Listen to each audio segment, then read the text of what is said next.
नमस्कार विद्यार्थी मित्रांनो, स्वागत आहे आपलं आपल्या यूट्यूब चॅनलमध्ये. विद्यार्थी मित्रांनो, आज आपण पाहणार आहोत घटक चाचणी क्रमांक 1 इयत्ता 10वी विषय विज्ञान आणि तंत्रज्ञान भाग 2. एकूण 20 गुणांचा आपला पेपर असणार आहे. यामध्ये आपण प्रश्न आणि उत्तरे दोन्ही पाहणार आहोत. त्यामुळे आपण व्हिडिओ अगदी शेवटपर्यंत नक्की पाहायचा आहे. यामध्ये सर्वात पहिले आपला असणार आहे प्रश्न क्रमांक 1.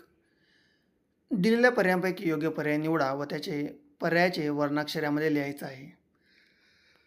त्यामध्ये पहिलं, शुक्रपेशींची निर्मिती या अवयवात होते. शुक्राशय वृषण.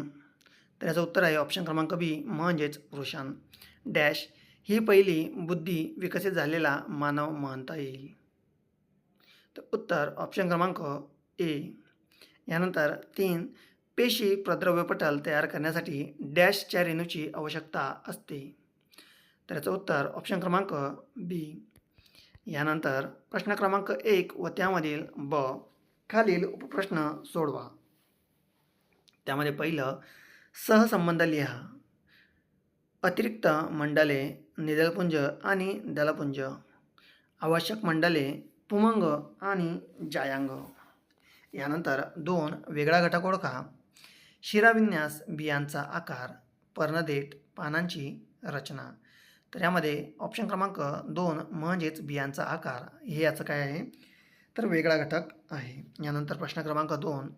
खालील उपप्रश्न सोडवा. त्यामध्ये कोणतेही 2 लिहायचं आहे. त्यामधील पहिलं, खूप व्यायाम केल्यानंतर आपल्याला थकल्यासारखे वाटते. यानंतर 2. पुढील आकृतीत बाणाने दाखवलेल्या भागांची नावे ओळखून उत्क्रांतीचे पुराव्यानुसार यामध्ये आपल्याला याची माहिती लिहायची आहे. तर आंत्रपुच्छ, अवशेषांग. शरीरातील निरुपयोगी किंवा अर्धवट विकसित झालेल्या अवयवांना अवशेषांगे म्हणतात.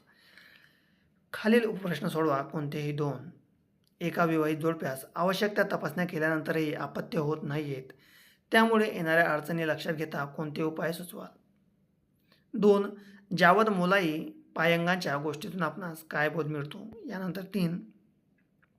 भाषांतरण आणि स्थानांतरण या आकृतीचे निरीक्षण करा व प्रश्नांची उत्तरे यामध्ये लिहायची आहेत.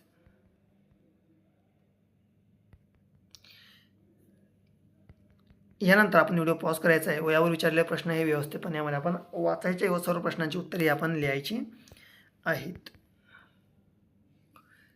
यानंतर प्रश्न क्रमांक 4. खालील उपप्रश्न सोडवा. कोणतेही 1.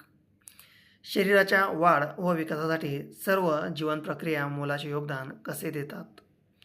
2. प्राणी आणि वनस्पतींच्या असंख्य प्रजाती धोक्यात येण्याचे कारणे कोणते आहेत.